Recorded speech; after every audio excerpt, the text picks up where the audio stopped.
Greetings, everyone. Thank you for joining us today for a webinar about the California e-bike incentive project. My name is Kendra Ramsey, and I am the Executive Director of the California Bicycle Coalition. We are a community outreach partner with the e-bike incentive project.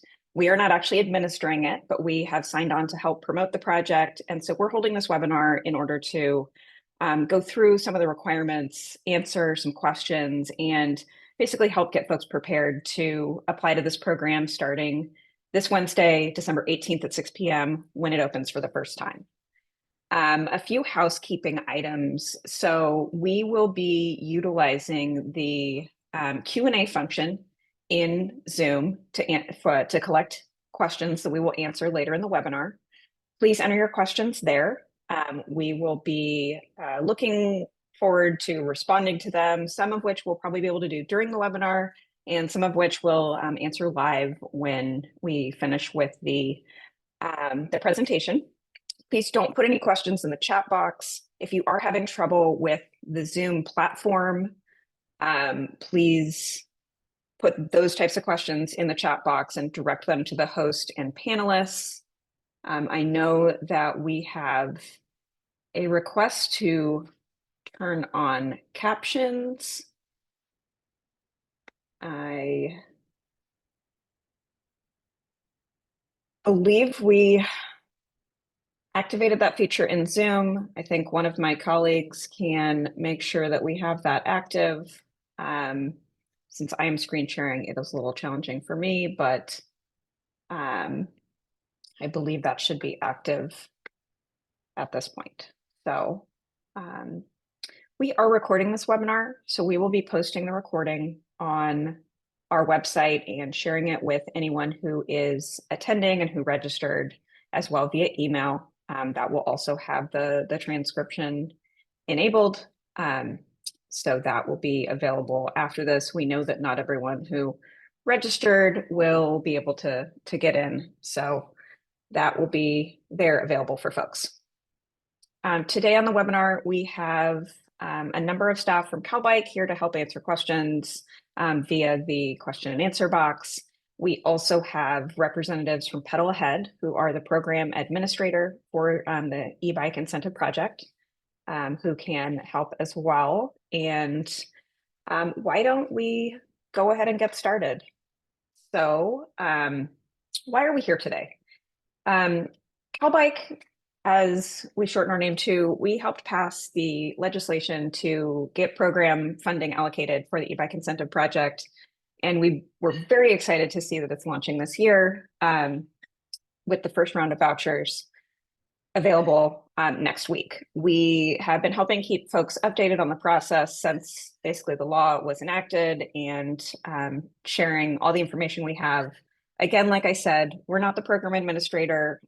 We aren't actually reviewing any of the applications. We're really just here to help and share information.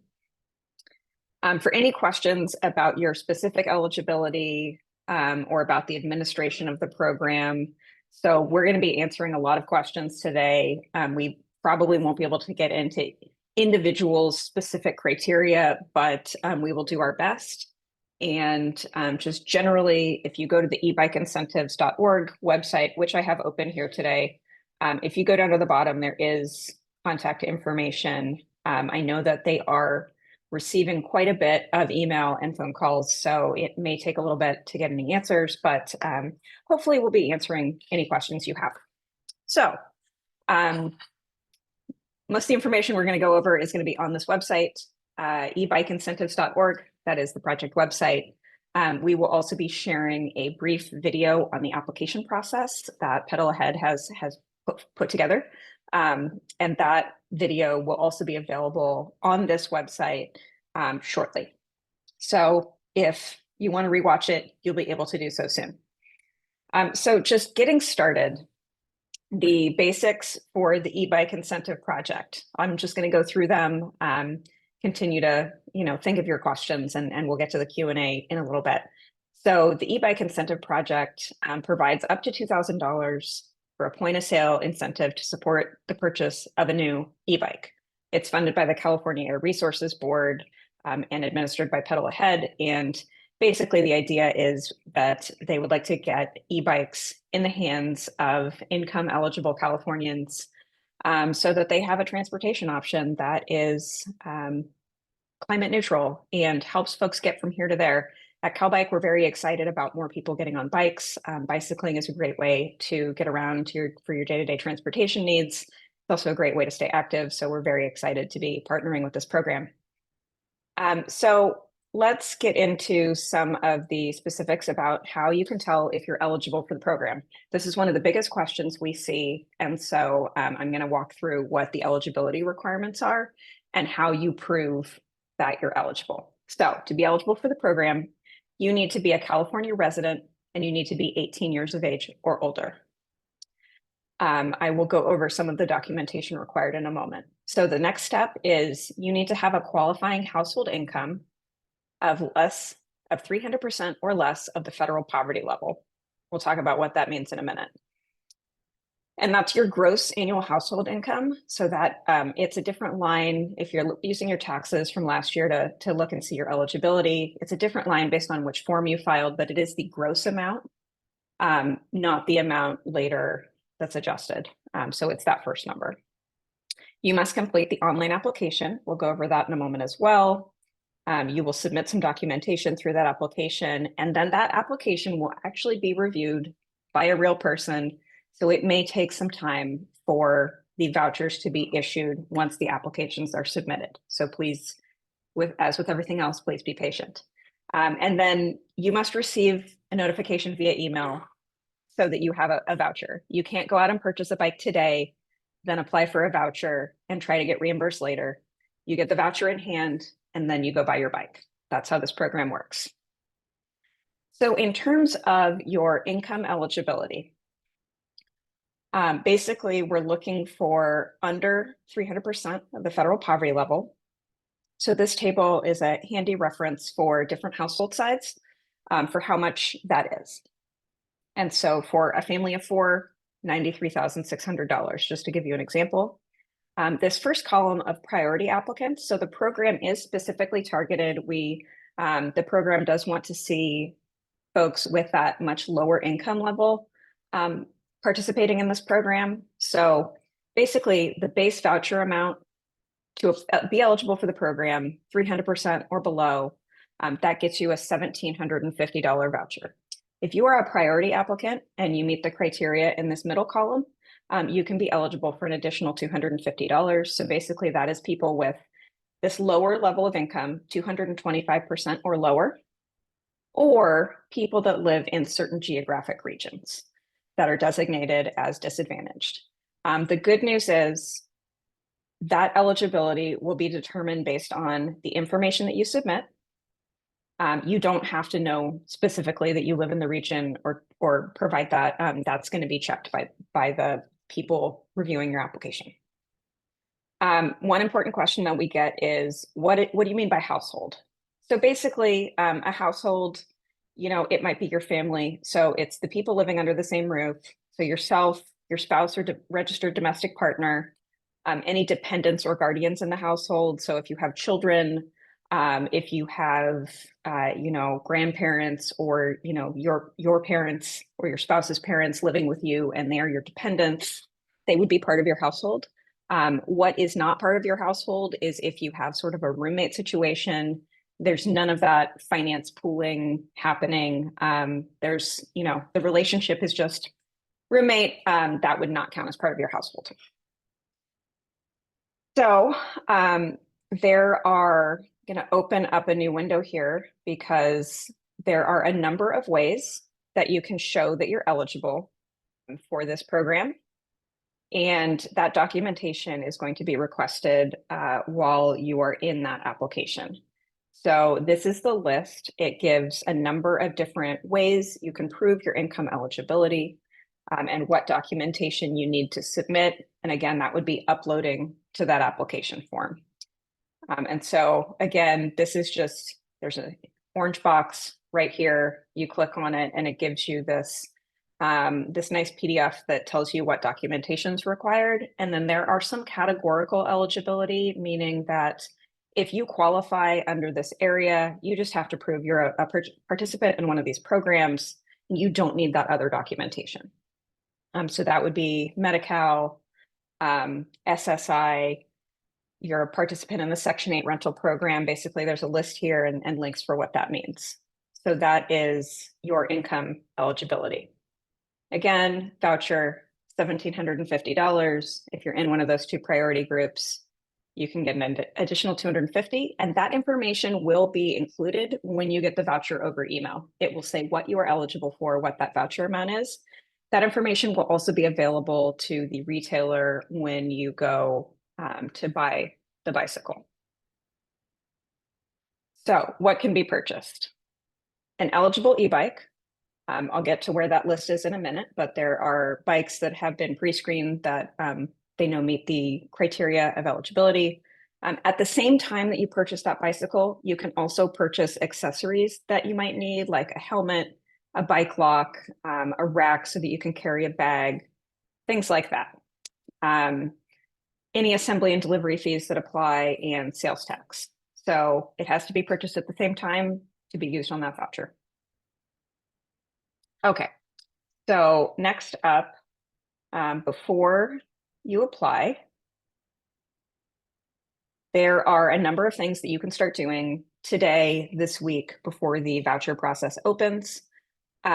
You can basically, you cannot actually create an account on the website until the application window opens, but there are a number of other things you can do. The first thing we'd recommend is look at that income verification documentation, find your documents, make sure you have them in an electronic format so you can upload, have them all ready. So to show your residency, something like your driver's license, there are a couple other documents acceptable there to show your income. And then there are also two videos that are on this website. There are two videos on this website that are part of the they're part of the program, and basically they want you to watch these videos before submitting your application. So if you have time this week, we'd recommend going ahead and watching them now. The application will ask you to click a box to verify that you have watched them. One is on e-bike safety, and the other is on the environmental impact of riding an e-bike. So there you are. So basically collect all that documentation, watch the videos, and then on the day of launch, you will go back to the front page of this website, and there will be this handy button at the top that says apply here. The application is not live yet, but Pedal Ahead did provide us with an application video so that we can show you what that application will look like and how you will fill it out. This video is not yet on the website, but it will be soon. So if you want to rewatch it, that will be available to you shortly. I'm going to stop sharing my screen, and one of my colleagues is going to play that video for us now.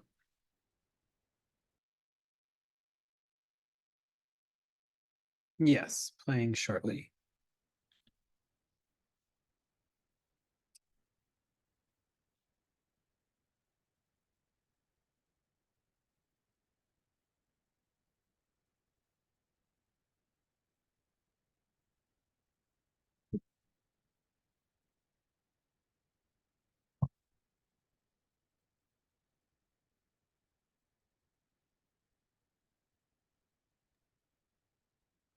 It sounds like the audio has not caught up with the video yet.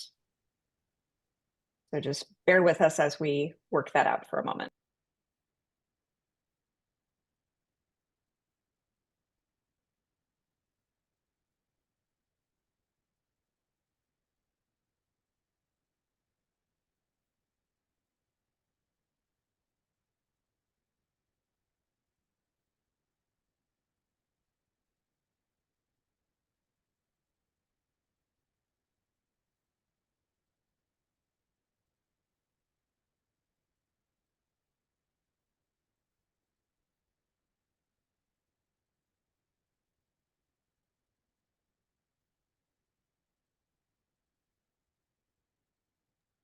All right, it seems like our Zoom and audio connection is not quite working, but Andrew, if you can start the video over, I did watch this earlier, so can do a quick overview. Again, it's just really intended to give a simple overview of what the portal will look like. The video will be available before the launch window opens, so you can pause it and rewatch things and really learn how it works. But for now, let's just start the video over real quick and I can just blib the things that we'll be hearing. Okay, how to apply for an e-bike incentive. Like I was showing a moment ago, you'll go to the website, review the application criteria, figure out if you qualify. That is our number one tip before you try to apply. Before you sit down at your computer on Wednesday, make sure you know if you are eligible for the program or not. We would love to see folks get these vouchers, and we know that no one wants to sit and fill out an application if right off the bat they're not eligible. So go to ebikeincentives.org and you will see on the day of, you will hit that apply now button in the top right-hand corner and it will open up another screen. Basically, you are going to be put in a queue in the order that you clicked that button. It has an estimated wait time, and once you are out of the queue and it's your turn, you go in and start putting your information in. Make sure the email you use here is one that you can check at the time that you're applying, because you are going to be sent an email from the program to verify your email address and log in. So just make sure you have access to that email account and verify it, and then open it up, create a password, make sure you save that password because you will need it to log in. So then you're set up in the system, you log in. Again, make sure you save that password and an email address. So this page has all of the basic information about how you'll be doing the application and what documentation is required. It has additional links for more information if you need it, but it's basically lining up all of that information that you need. Once you're clear on what you need, click next. 20 to 30 minutes to complete, including, uploading those documentation and filling out your information. Make sure you have stable internet connection. It's very important.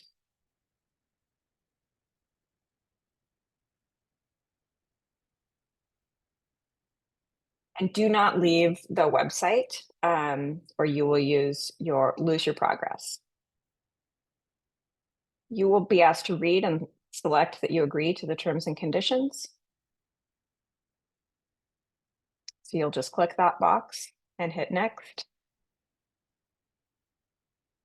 And then you will start entering your information. That bar up at the top shows your progress in the application.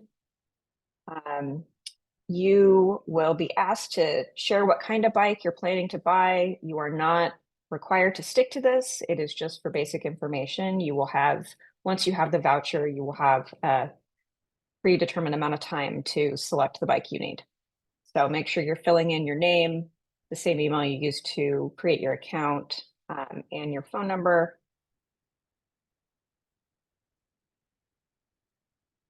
If your name does not match your documentation, you will have to provide some additional information and upload information there. So that is just another thing to keep in mind, but this is where you'll upload your documentation on your identity.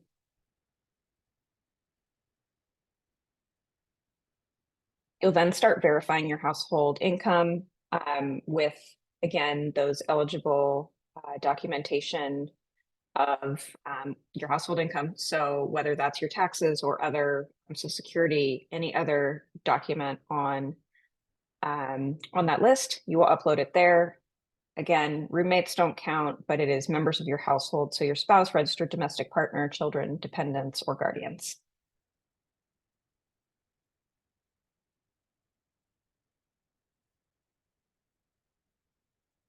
You'll fill in a number of demographic questions. You'll fill in some information on your travel habits. You will confirm that you've watched those safety and educational videos. If you have not already, you'll watch them at this time while filling out the application. and you will confirm by checking those boxes that you did in fact watch those videos.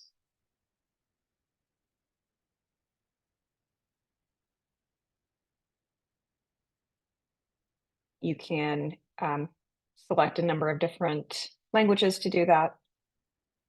But again, if you want to watch those this week, you're free to do so, and then you'll just be able to tell the application next week that you've already completed that.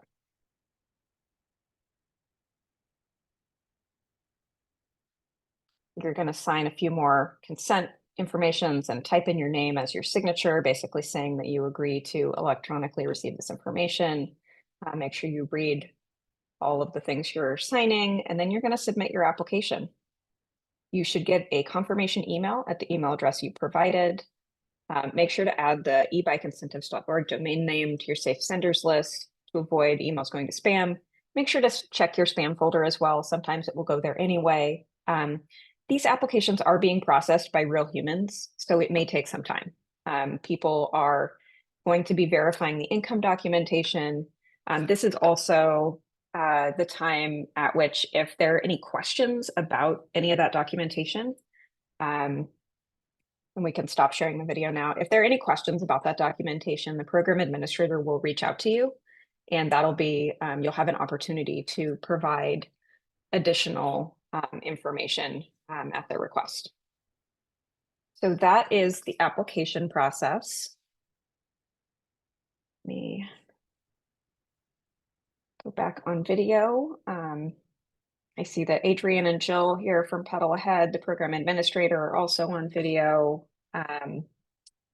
We are, in just a few minutes, we're going to start answering questions. I just have a few more things to go over. So basically, that's the application process. You go, get ready right before 6 p.m. to apply on the 18th. You may have to wait in that queue a while. We don't want it to feel like you're waiting to buy Taylor Swift tickets, but we know that this program is going to be very popular. So you might have to wait some time. But once you are let into the application, you have as much time as you need during that sitting to fill that out. Just make sure you don't navigate away. Make sure you have a stable internet connection. So if you need to, go grab that document, it wasn't where you thought it was, don't panic. It'll be, just keep it open, keep your internet active, and make sure that you can complete that in one sitting. So just be prepared that you may have to wait a little bit of time to get in. I also want to remind folks that there are 1,500 vouchers in this first application window. We know that many more people than that qualify, and there are a lot of people in California who would like these videos that would like these e-bikes and to participate in the program. So know that not everyone will get a voucher this time around who's sitting there at 6 p.m. waiting. I think everyone on this call would love to see everyone get the voucher who's eligible in this first window. That just isn't possible. So don't be deterred if you don't get in this time. There is going to be additional opportunity in the new year. We don't know the exact date of that yet, but this is just the first application window. So if you are contacted, you will get your confirmation email that you applied. You may be contacted by the program administrator for additional information. Please respond as soon as possible if that happens. The sooner you submit that paperwork, the sooner you might get your voucher. So once your voucher is issued, you will get an email. It will have the voucher amount. You will then have 45 days to go purchase your e-bike and any appropriate additional items that are allowed, such as helmets, bags, racks, that sort of thing. There is a list. Let me share my screen again.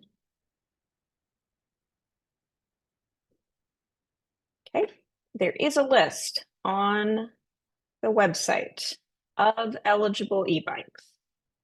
So it has information on the different types of e-bikes that are eligible. So there's your regular old bicycle looking e-bike, class 1 through 3. So the classes of e-bikes relate to their top speed and whether they are pedal assist only, meaning the motor doesn't help you unless you are pedaling, or if they have a throttle Class 2, if you're you can use a throttle and not pedal and achieve up to 20 miles an hour.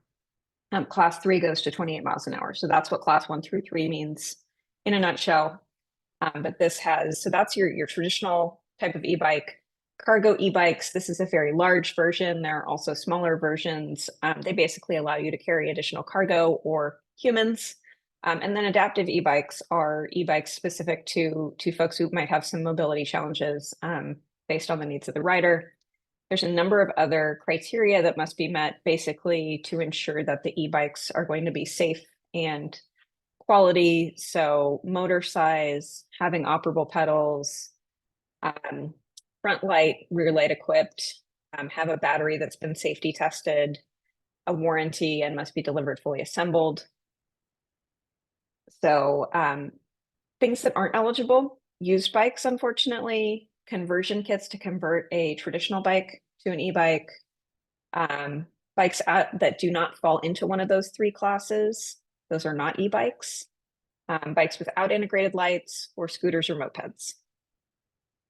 So there is a list on the website. If you kind of are more knowledgeable about what bicycle you might want, there is a list that you can open up here with brand names and models that have been reviewed. So I would check that list out. And essentially, the retailers, the next thing I wanted to go over was where you actually get the e-bike. So this is about the bikes. E-bike shoppers. So you can only use your voucher at an approved retailer. There is a map on this website. You can enter a location. So I'm going to put in Carb headquarters, 1001 I Street in Sacramento. Who is running the program. And so if I lived at Carb headquarters, these are the closest retailers that are part of the program to me. So Mike's Bikes, Paco's Bike and Ski, Trek. Anyway, you get the point. So it kind of shows you where they are near you. You can enter any information there.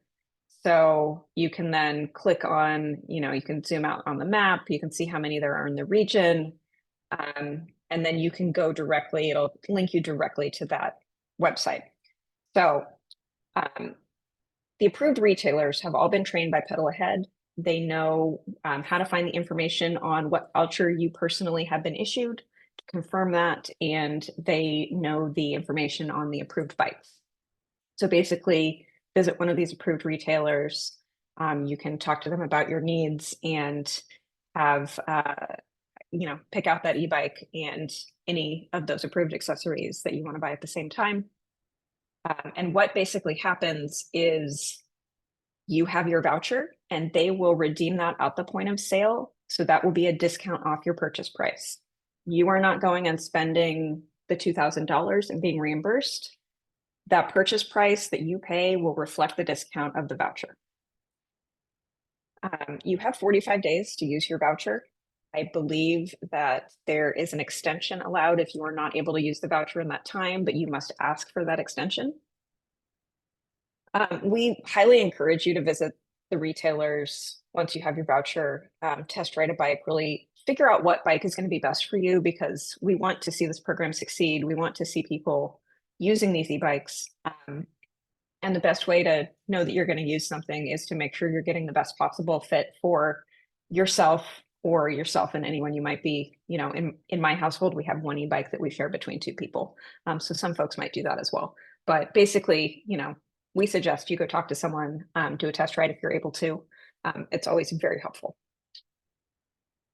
So again, if you don't receive a voucher this round, there will be additional opportunities in the new year. The program has about 31 million allocated. So that's about 15,000 vouchers, and there are only 1,500 being released this time around. So there will be additional opportunities in the new year, and we don't have a date specified for that second launch yet, but I know that the administrators will let us know what that date is as soon as they're able to. So that is the extent of our presentation. We are now going to start doing questions from from attendees. And I know my colleagues here have been reviewing the questions as they come in. And I believe that Laura was going to help queue up some questions. Also, I believe some folks are answering the questions live if there are things we already have answers to. And then again, Kendra? Yes, Oh, sorry. I marked a few questions. It says you would like to answer this question live. I don't perfect. know Let how me you, open can you that. see those? Yeah, so just the I, ones that where there is no answer live box were some that I thought you could answer live. And we might got it. ask Pedal Ahead for some. Yeah. So Adrian, if you guys want to introduce yourselves, Yeah, Adrian Campos. I'm Jill Farrell. Hi. We're managers here at Pedal Ahead, the administrator for the program. So we've been involved in just about every aspect of getting the program ready for launch. So hopefully we can cover most, if not all, of the questions that come up today. So happy to be here and thank you for everything, Kendra and team. great. Yeah, thank you for making time. I know you guys are very busy this week and last week. Okay, I think I can see the ones that have been marked to answer live. The first one I see here is with some brands, the price is significantly cheaper on the corporate website, but at the dealership, the bikes are full retail price. Must we buy at an approved brick and mortar? My understanding is that yes, you need to buy at somewhere where it is going to deliver the bike fully assembled to you. There are some options for online retailers that are available in the website, but that is how the program is being administered to make sure that these are being delivered to the consumer, ready to ride. That is correct. Yeah, and the retailers. Part of the reason we want, to your point earlier about going to local retailers to try out the bikes, make sure they work. We want to make sure that if there's no questions about proper fitting, proper use, there's an opportunity to do that when you're going to the retailer. And also, one of the requirements of the program is that it's delivered fully assembled and safety checked. And so that's why the manufacturers would love to send it to you, in a box for you to assemble, but that's not within the parameters of the program. Thank you. Okay. So another question about sales tax. Sales tax is eligible for the voucher, so that $1,750 or $2,000 is total cost of the purchase with any sales tax or accessories. Unfortunately, I don't believe sales tax can be waived on the voucher amount because it is still a purchase. It is just somebody else paying for it. Let's Correct. see.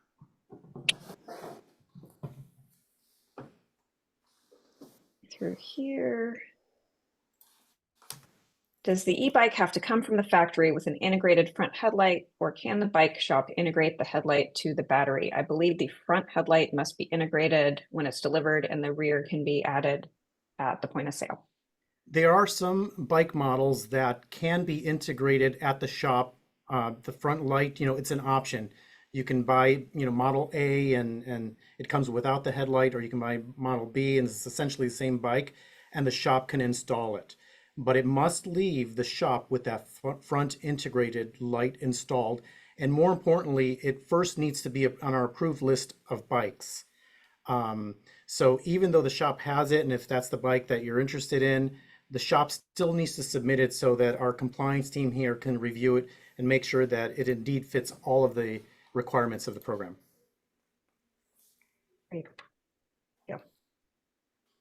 Here's another question that I think you will be very helpful with, Adrian or Jill. So we've had a few questions come in about folks who have zero income. It's difficult to prove a negative, a zero amount. What type of documentation are they able to provide?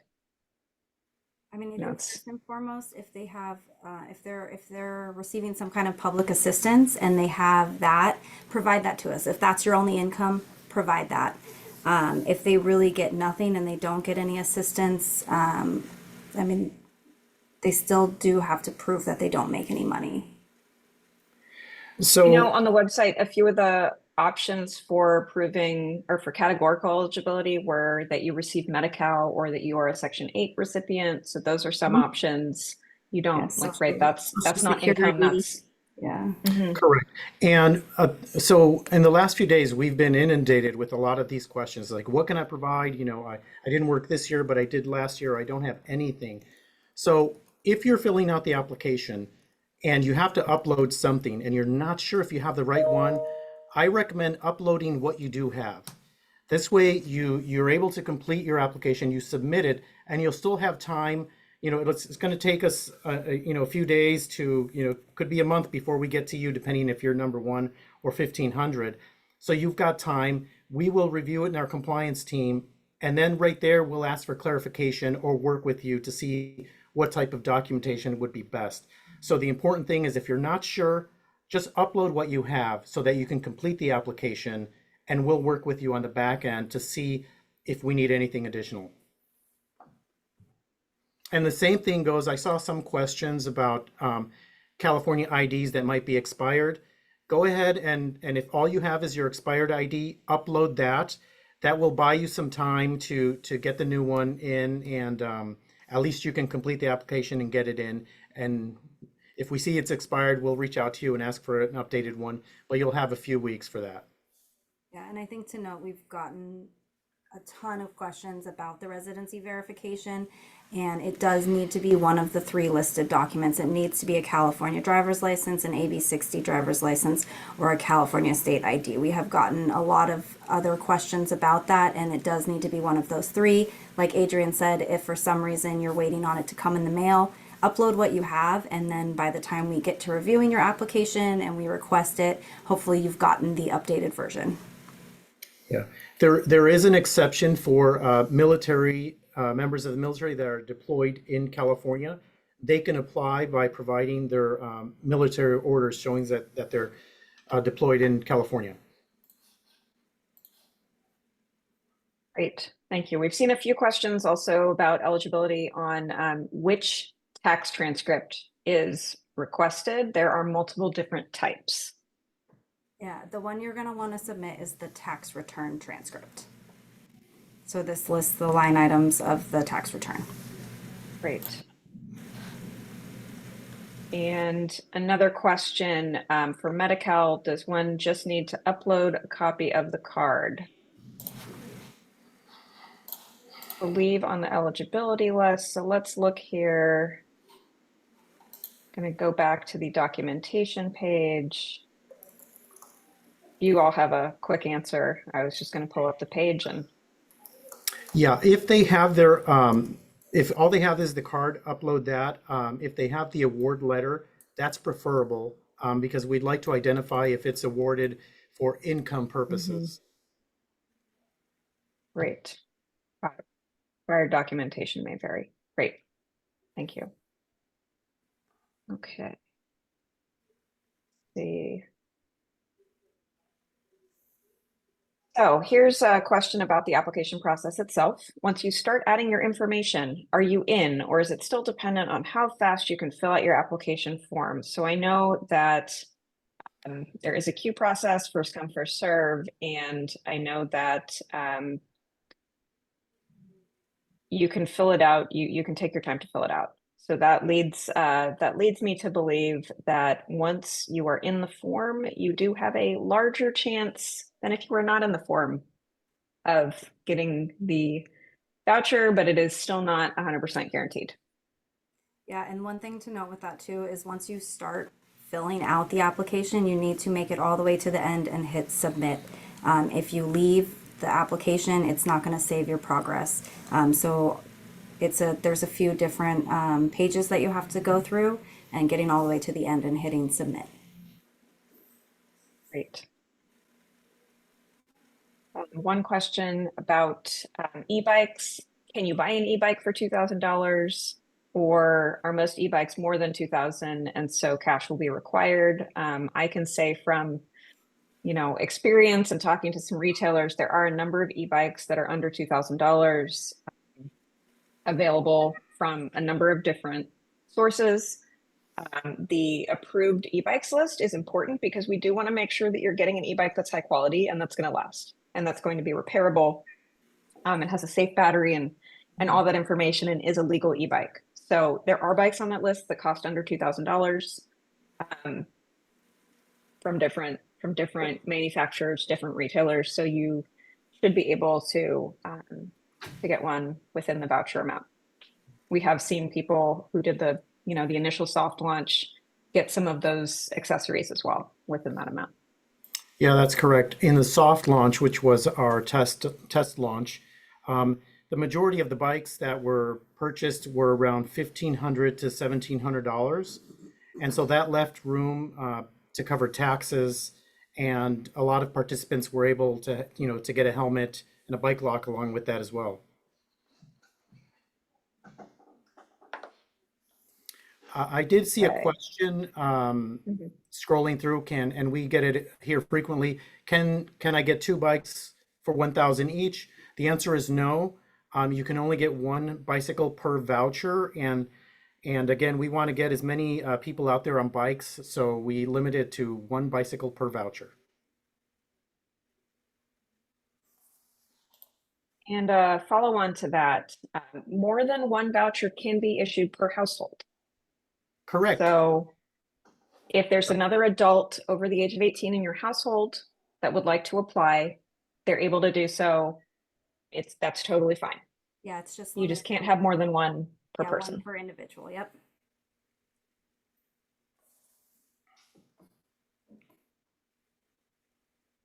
So there are questions on purchasing a second battery or an extra charger with that incentive. Is that That is an not option? included. If someone wants to purchase those, that would be an out-of-pocket expense.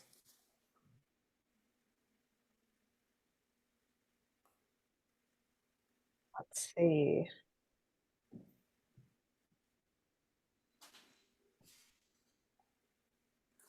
Looking through the questions here.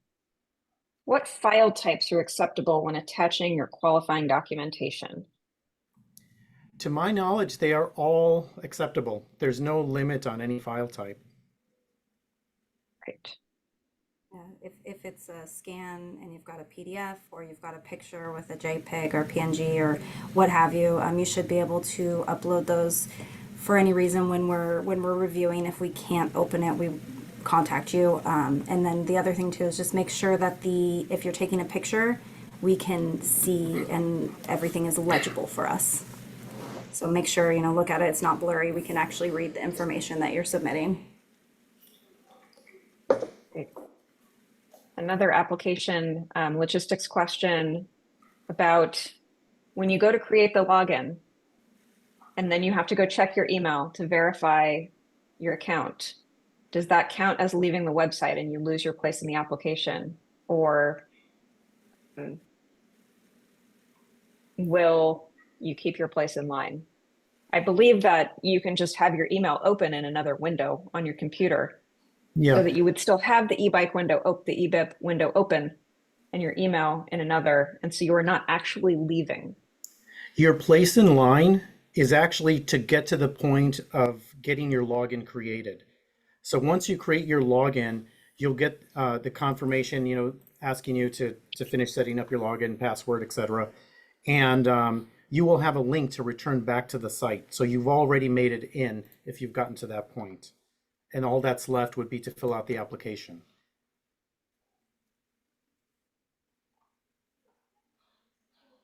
Great. Another question on income. Social Security goes up January 1st. Do we use current year or 2025? I believe you would use what you have documentation of. So today, what is your income today when you're applying?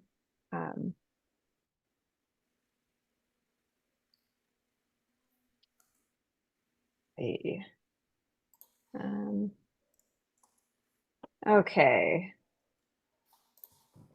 Here's a question on the priority applicant list or criteria. Will the people at 225% of the federal poverty level and living in disadvantaged communities, that's the other part of the priority application, will they be prioritized first come, first serve, or do they skip the line and get to be reviewed first? There is, for the priority applicants under the 225%, the priority is not in jumping in front of the line or getting in quicker. It is in, they get additional dollars in their voucher. So they get an additional 250, but they still have to go through the application process. Perfect. So here's another question. Will more than 1,500 applications be allowed to be submitted on the 18th? Or will you only allow 1,500 vouchers in the first round? And I know that only 1,500 vouchers will be issued in the first round, but there's some allowance for a few additional applications getting submitted that, because there is an evaluation process of every application to make sure that people qualify. And you know that during that process, some people will be deemed ineligible. That's correct. Here's another question. What's the ballpark that we expect to hear back once you apply? I believe information on the website said up to 60 days. Yeah, it could take up to 60 days. So, if out of the 1,500, you're number 10, chances are you're going to hear within a day or two. But it's once we get into 100, 200 deep, and depending on how complete those applications are or not, I would think that it's going to be, as we get deeper into it, it'll go to 1 week, 2 weeks, 3 weeks, 4 weeks, and we do quote up to 60 days, just so those people at the end of the line know that they could potentially be at 60 days until they hear from us. But if you're one of the early ones, it's probably just going to be a matter of a few days.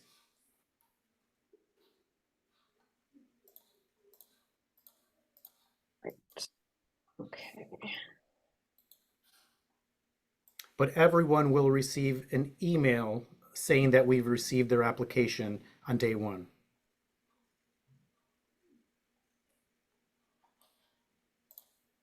Okay. Going through.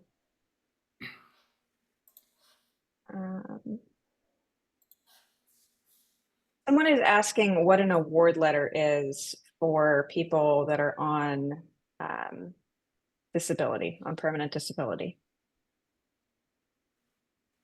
And I'm assuming that it is the letter that says so-and-so individual at this address has been placed on this program and has met our qualifications. Correct. And if you do not have that letter, typically you should be receiving some sort of periodic payment from that agency, and that is another type of documentation you could use. But the administrator may want to come back and ask you, for additional follow-up. I will note that this questioner said, my daughter who is 17 is who they were asking about. And I did want to remind folks that this program is restricted to folks 18 and older. So wanted to answer the question about the award letter, but note that you do need to be 18 years old. Another household member could apply. Yeah, and that's 18 at the time of application. Okay.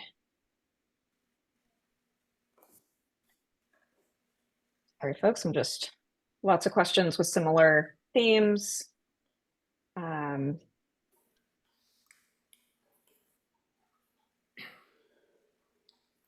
Is there additional instruction guidance on how to upload document verification on the online application? I know there was that first page that we saw in the video of what the documentation is. I believe it'll be like uploading on pretty much any website at this point, where there'll be a button to upload. You select on your computer where you'd like to upload from. I believe this does mean that you need to be at an actual computer and not necessarily another device like a tablet or a smartphone to fill out the application. Some people, like my kids, can probably do it on a phone. I can't. My thumbs are too fat. But if possible, I definitely would recommend a computer just for accuracy. But you're correct. So it's just a matter of going and selecting the file that you already scanned and uploading it. And And I would recommend having those documents scanned before you go into, into the website at 6 p.m. That way you're not trying to scan it and get it in there. It's already ready to go. You know where it is, and it's just a smooth process. Yeah, save it on your desktop or have a file named so you know exactly where to look for it when you're searching for the file. We've had a few questions on if someone's application and where they reside now is different from their income verification address. Like say they moved recently, but they were qualified, they got all this information previously at a different address. Will that be a problem? How we go, so whatever address they use on the application is what we're going to try to tie the other documents to. So if I apply at 123 Main Street, then my ID card should say 123 Main Street. If it doesn't, we would ask for additional document to support it.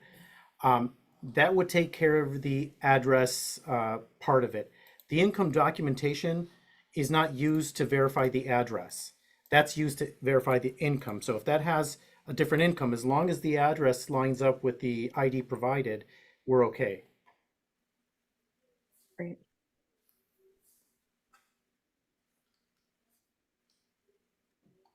All right.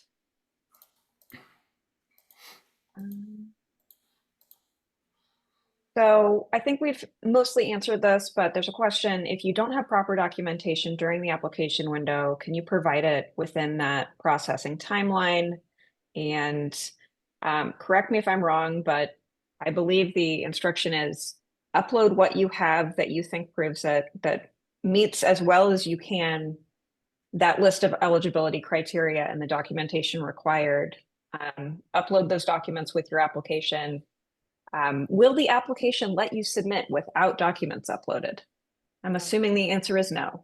No, you have to Great, upload so- something. And like you said too, and I think Adrian's already said it, it's really hard to know, like we can't look at everyone's documentation right now that's asking about it. So submit what you have that you think shows, your residency verification and shows a complete picture of your income. And then if we have questions, we will reach out. So, and it may take up to 60 days to hear back from us about it, but we will reach out if we have questions. Great. And another question is, I think I heard that if I'm already awarded SSI, Medi-Cal, Medicare, CalFresh, this qualification is all I need to verify income. And so SSI, Medi-Cal, Medicaid, which is the federal name of what Californians call Medi-Cal. So this is not Medicare. This is not the Medicare program. And CalFresh is also not on that list, but SSI, Medi-Cal, and then there's a number of other programs that relate to accessing these transportation options for people with low incomes, such as Access Clean California, Driving Clean Assistance Program, Regional Clean Cars for All. So these are all things that if you qualify for that program and you can prove that, that is what you need for income verification. And Section 8. So those basically, you've already proven your income to those folks. So you just upload your award letter or the letter that shows your eligibility has been granted by those organizations. But it does not, Medicare and CalFresh are not on that list. Correct. Okay. What needs to be shared in the 3 most recent months bank statements that are needed for unemployment income verification documentation? So looking at the eligibility list, it does First and say, foremost, yeah, it says award letter and bank Yeah. statements. yeah, correct. And we need to clearly see the name of the applicant on those documents. And I would say it's not an and, it's an or. If they can show that they're getting a award letter, that they're getting unemployment, and it's stated and has their name on it, that's fine. We don't need to also see your bank statements. It's a or.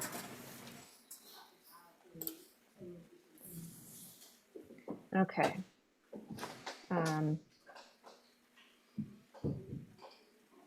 One question about um, getting an e-bike. What if I do not live near an approved retailer? I know that some of the retailers that are eligible offer online purchasing and sales. Many of them you can, or at least some of them you can schedule a call and they'll talk to you on Zoom about what you need. Is there an easy way to find which of those retailers Yes, there are is. online? There is a blue icon on the map. If you see blue, that means they're able to do online. And we also have, if you look, I think on the first on that list is 3K to go. Mm, That is, they actually deliver throughout most of the state, and there are some models that they carry for the program. So they can, I'm pretty sure they'll be pretty busy once we launch. So there are a few, if you look on the list, I think another one is VeloFix that also works directly with a lot of the shops that are approved and they deliver for them as well. So you can reach out to a shop and they may already have a working relationship with one of these delivery services. And I will say that since we since we gave a date for the statewide launch, we've been inundated with retailers who now want to participate. So the list is going to get a lot, the map is going to fill up pretty quick as we get those retailers approved and on the map. Yeah, so if you don't see a retailer by you now, over the next 30 days, we're going to be going through all of the retailers that have submitted interest forms to us and adding more retailers. So there may be someone who's near you that just wasn't approved prior to launch that gets approved afterwards. great. All right.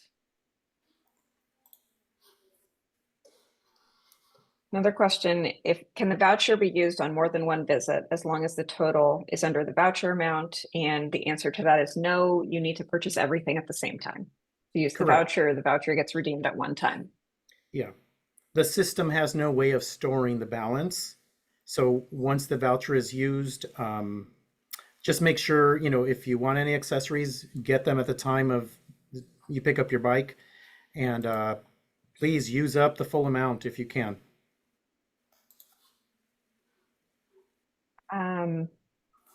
Another question, do I need more than one income verification document if we upload a tax transcript? And the answer is no. Whichever way you qualify, you upload that document that's required for that qualification type, and then you're good. You do not need to qualify in multiple ways. Correct.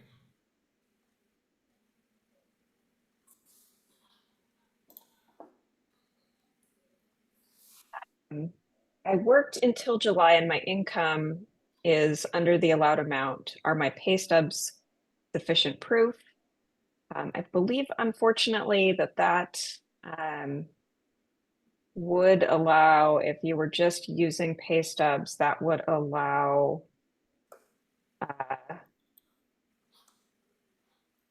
folks to continue to work. Although if I'm looking at the eligibility requirements, it says 3 months most recent.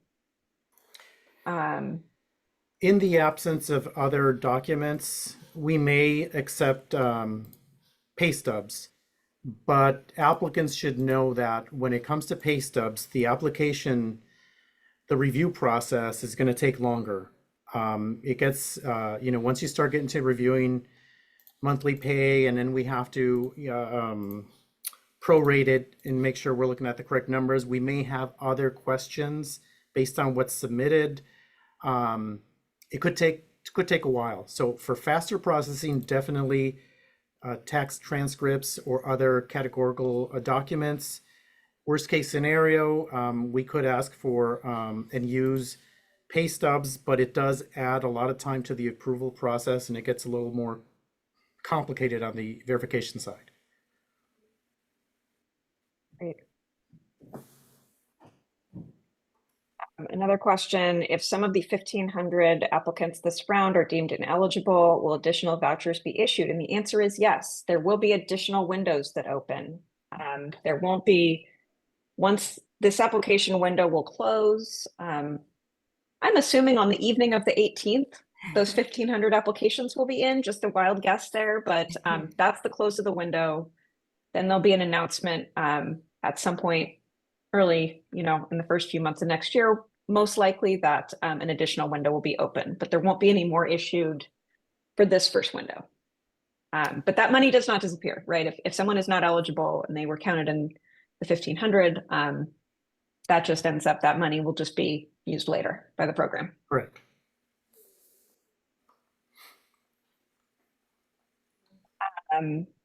Will the bike get delivered to the retailer or to my home? And I think that depends on how you purchase your bicycle. If you, like we talked about a minute ago, if you buy from one of those retailers that does home delivery, if you live outside of a region or outside of a city that has one of these approved retailers, they may be able to deliver it to your home. In some cases, your retailer may just have you pick it up at the shop. It really depends on where you're doing that purchase. Yeah, and they could have it delivered. Just know that there's an expense to that, and it's usually not cheap. We're talking about a van that's going to take you a fully assembled bike to your home. The voucher will pay for that, but it could cost well over $100 depending on the distance. It could be over $200. So if that's the case, you just need to make sure that you're prepared to pay for it out of pocket if there's not any amount for that on the voucher after the purchase. And if the bike gets to you, you mentioned this earlier, we really encourage people to try the bike out, and if they can, go to the shop, because let's say you do have the bike delivered to your home, and after a day you're like, oh, this doesn't fit quite right, or I'm not happy with it. It's on you to pay for it for the return. So that's a fully assembled bike that could weigh well over 60 pounds. And that's not cheap.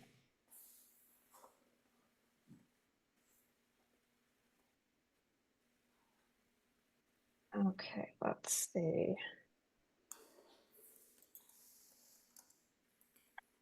Okay, here's a question. If you are a person who is a dependent of someone else, will you be providing their information? And so my first response to that is, if you are in the same household, you will be providing income documentation for the household.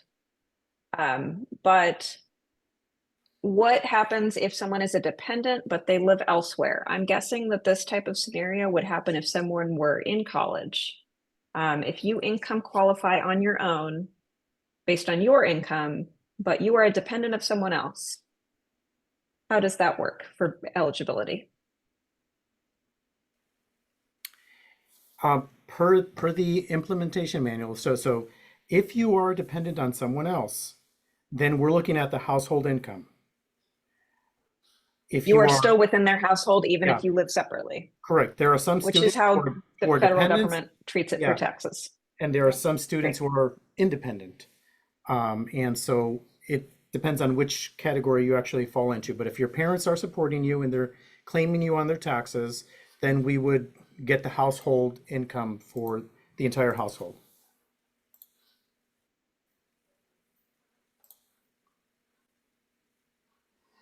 We have one question about for people whose tax transcripts from last year are not reflecting their current income status. I assume in this case, the person has lost a significant amount of their income and was not eligible before, but would be now. They asked for suggestions on how to show this. My first suggestion would be that you should find a different way to document your income. One of the ways is that 3 months most recent of your W-2s for this year. So that would be a way to document that your income for this year. Like say you do your, 2 November paychecks and December paycheck, the first half of December, and that will show that your income as of that point this year is X and you meet the criteria. And so, just finding a way that's not the tax transcript that you can submit.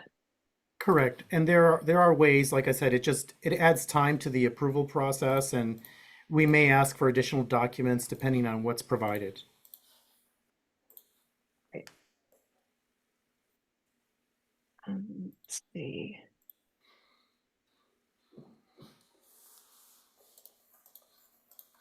So one person asked about eligible e-bikes and worrying that the allowed 750 watts under the eligibility criteria would not sufficiently power a bicycle to meet their needs as a person over 350 pounds due to a disability. And how will they be able to get a bicycle that will meet their needs? Is there a case-by-case review? I believe that that the point of, one of the points of the adaptive bicycle eligibility under the program is that those are done, those are created with different types of users in mind. So I would suggest that it's possible that there is an adaptive, it may be a little bit more difficult to find, but that an adaptive bicycle may be better able to meet that need than one of your traditional two-wheeled e-bikes. But I do know that the program criteria for what e-bikes are eligible, not 750 watts, that is according to state law, what is an e-bike is 750 watts or below, and this program is only funding e-bikes. And so that is not something that's flexible.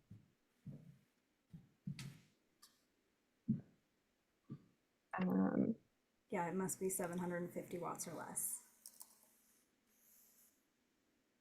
Is a PO box sufficient for an address if your ID is current, but you've moved from the address on the current ID? I know that, Adrian, you mentioned a few minutes ago that there's residency verification and then there is income verification. So if you have that ID showing your California address, you should be good in terms of proving your residency. Correct. And most applicants want to put down their address because the system will look at the address on a low income map. And if it identifies that you live in a designated low income, you'll get the additional $250, but it's not going to recognize a PO box. And there was And someone who there- lives in a there- shelter, and can you address that and has a PO box?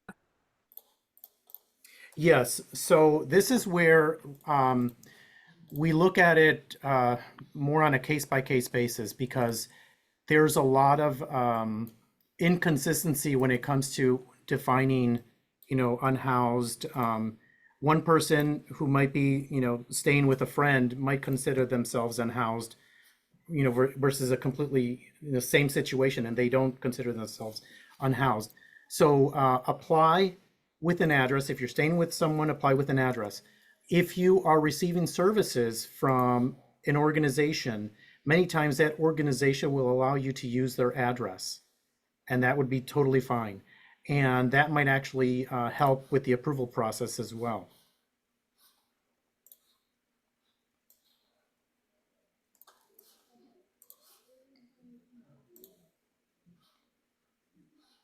Okay.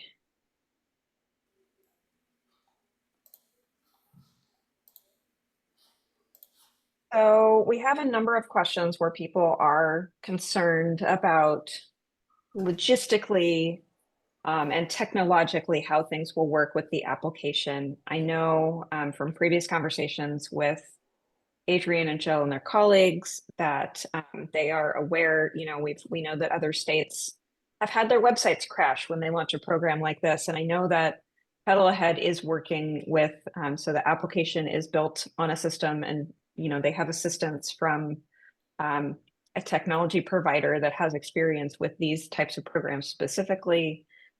That's, we don't have, just tender the nonprofit employee running this application window. There are people that have expertise in developing these sorts of websites and application Yes. technology.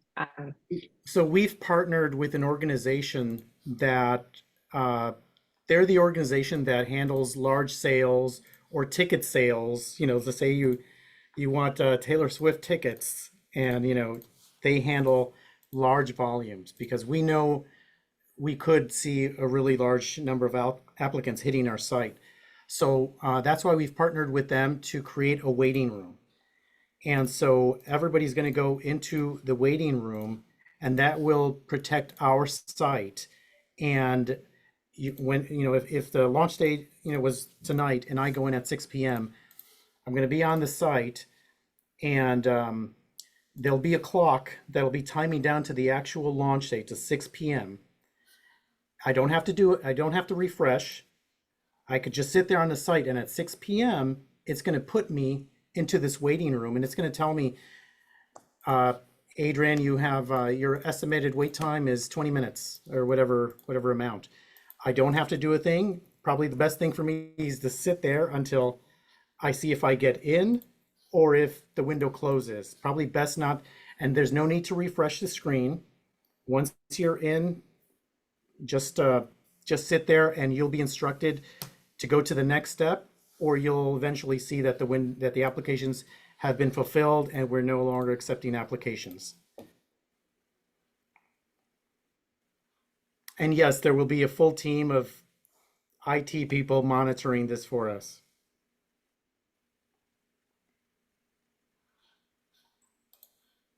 Okay.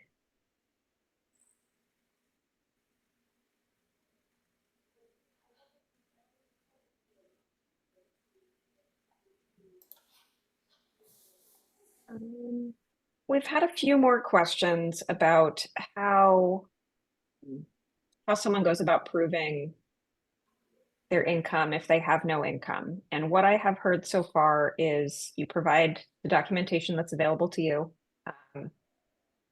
that you qualify. One question stated in such a way as, I'm 18 and I've never had a job. If that's the case, you're likely in a household of some folks that do have a job, and you would be providing documentation of their income. Correct. And we get a lot of these questions on a daily basis, and it's hard to give a blanket response to it because I think a lot of it is based on people not understanding whether or not they're part of a household or not. And that's a good point. If you're 18 and you qualify and you say, I don't have an income, okay, but where do you live, and are you a dependent of your parents? And again, for this program, it's based on household income.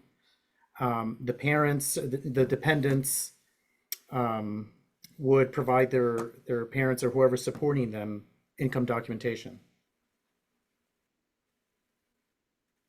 And with that said, there are some people that truly don't have an income. And again, provide what you have.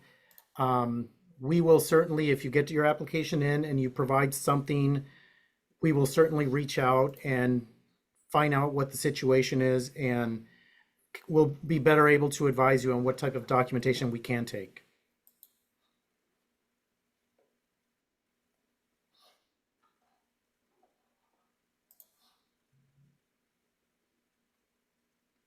All right. A few folks are asking about step-by-step information about the application, or missing earlier parts of this webinar. So we will be posting a recording of this webinar and sending an email to everyone who registered with that link. Pedal Ahead has also provided they have created a video that goes step by step through the application, which we aired earlier in this webinar. That is not yet on the website, but it should be before the launch window, so you will be able to rewatch that. We also aired it during this webinar, so if you get the recording from us, you can view the version we looked at here. So we have another question.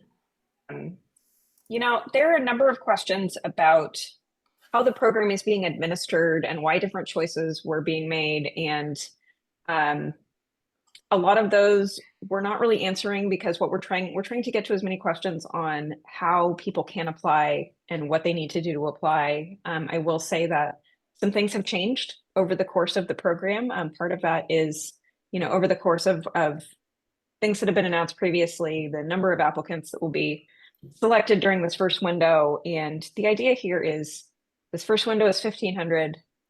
The administrator will learn how how the process works, how long it takes for them to verify the information submitted, how long it takes to get the vouchers issued. And so they will be better prepared. They're well prepared now. They'll be better prepared next time around. So I believe that that's, some of the changes have been made to help facilitate a process that works well for this initial large launch. The same amount of money and number of vouchers total is still available. It's just being released in a different amount. There have been a few questions about previous types of vouchers. There have not been previous e-bike incentive project vouchers through this program. If you have previously applied to an e-bike voucher program, it was not this one. It's not related. That information is not in this system. That's totally separate. So we had a few different things there. Question on income eligibility for someone that's self-employed. I know that the documentation PDF says that you can use a 1099 if you are self-employed to verify your income.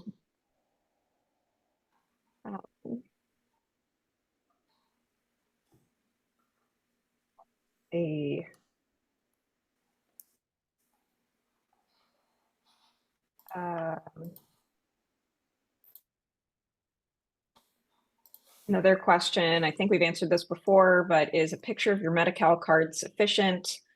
You do need your Medi-Cal award letter. Being eligible, being awarded Medi-Cal is one way you can income qualify. If you do not have that award letter, I believe what Adrienne said earlier is that you can submit what you have, and that might be the card, but you are going to be asked for additional documentation once that is being reviewed. We have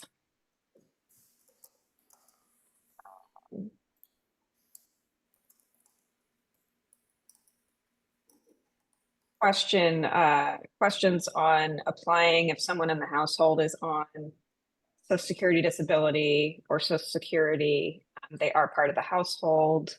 You are submitting documentation for each member of the household. The documentation does not have to be the same type for each person. So if for one person, their documentation is they qualify for SSI, that's it, they're done. They don't have to be on any other, they don't have to be on the tax return. That counts. You don't have to use, it doesn't have to be all the same form for each. It doesn't have to be a joint tax return for the household for it to be ineligible. We've had a few questions on the disadvantaged community areas and how people will find out if they are eligible as part of the program. And I did want to start out by saying, living in a disadvantaged community does not in and of itself qualify you for the voucher. That qualifies you for the additional $250 if that applies. And I know that the application portal, when it records your address, will determine if you live in one of those areas or not. So then if you get a voucher, it will state that, yes, you live in this area, you get the additional $250 if that's relevant. If someone wants to know if they live in one of these areas, is that something they're able to find on the website? I don't believe it is. Not on our yes. I posted a map in the chat of the SB 530. Yeah, if you There's go a to the link. website, I will open it back up right now. If you go to the website to the page, you're on the eligibility page. Yeah, okay. You scroll down and here it says priority applicants are those with a gross household income of 225% or less, or who live in a disadvantaged community. Right here, it highlights CalEnviro screen map, and this website will let you open that map. So you can look that up there, but again, you do not need to determine your eligibility for that. The application will develop that for you.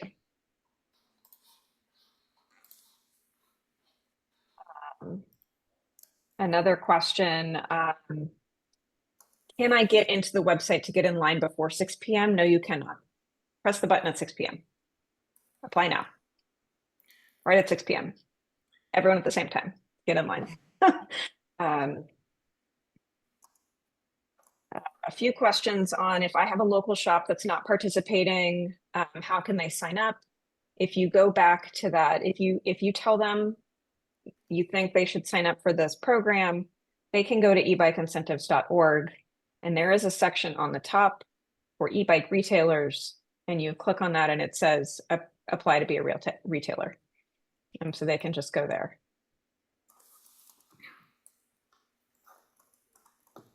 Someone asked if I am helping someone else apply, can I use the same email address for multiple applications? And I believe the answer is no, because that email address should be for the person who is applying, not, it should be for the individual who is trying to qualify for the voucher, not the person who is helping them apply. So I would say if those people do not have email addresses currently, you're already being very helpful.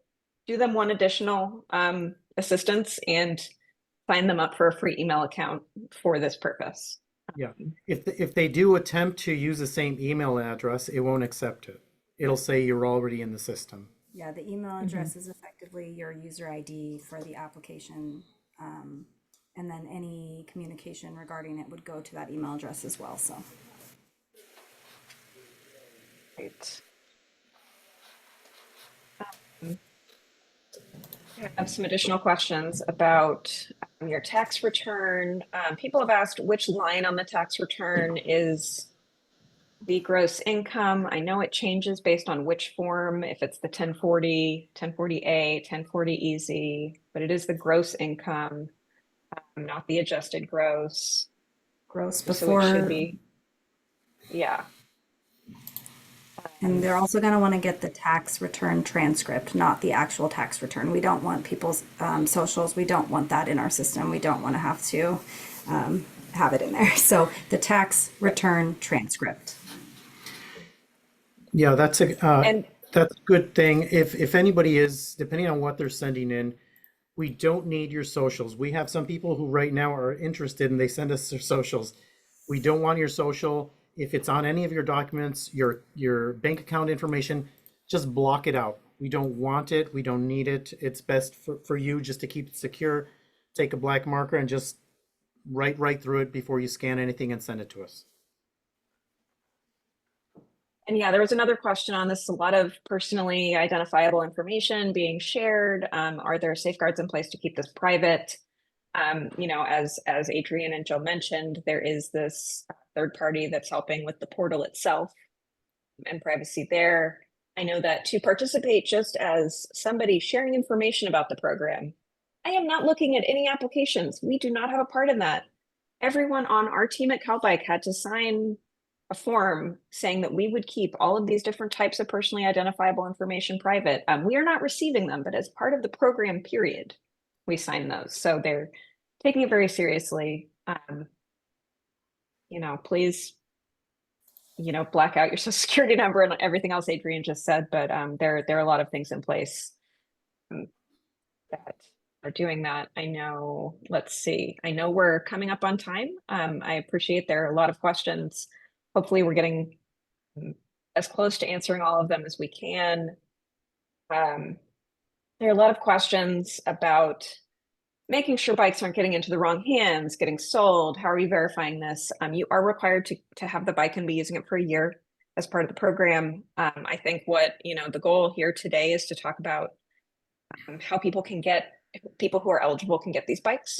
And so, you know, I think that may be part of a different conversation if folks are interested in that. I don't know if one that's scheduled, but, you know, we're really here today to talk about how people that are eligible can get the vouchers and use them.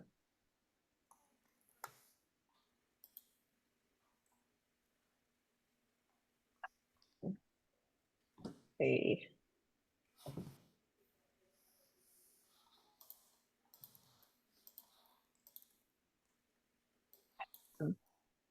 Okay, here's another question about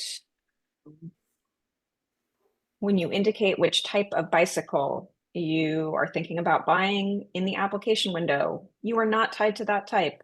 You have your 45 days from when you're issued the voucher to pick the exact bike you want from the eligible list. The voucher is not different based on what type of bike you get.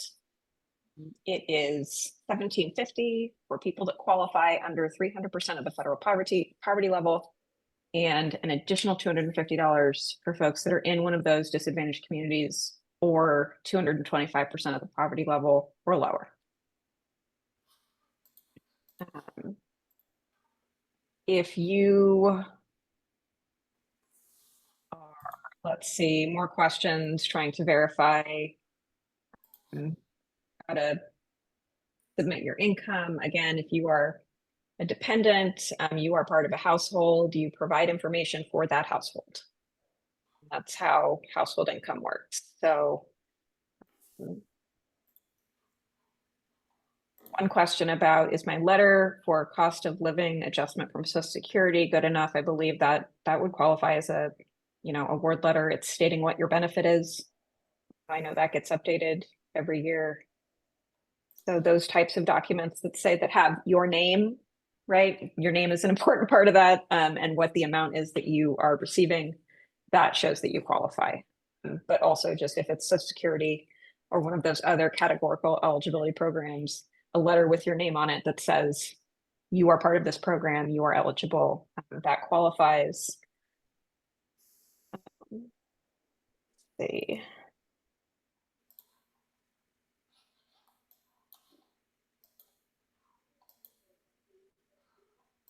Adrian, Jill, anything else you want to say? I know we have about 2 minutes left.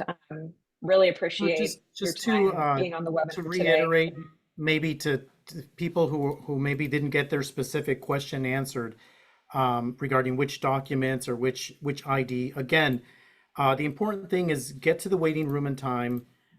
If you get to the point where your application is input into the system, upload what you have.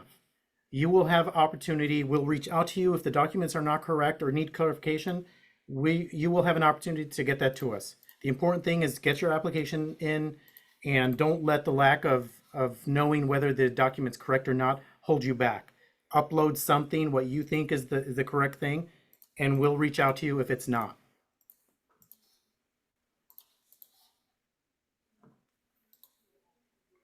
Great. Well, we really appreciate everyone attending today. Again, we'll be providing the recording to everyone who registered. We encourage folks to go on ebikeincentives.org, familiarize yourself with the required documentation, get all your PDFs or JPEGs, however you're going to upload those documents, get them ready, double check the list, make sure it's the correct documentation. If you aren't sure if you have the right thing, just make sure you have the thing that is as close to what is being requested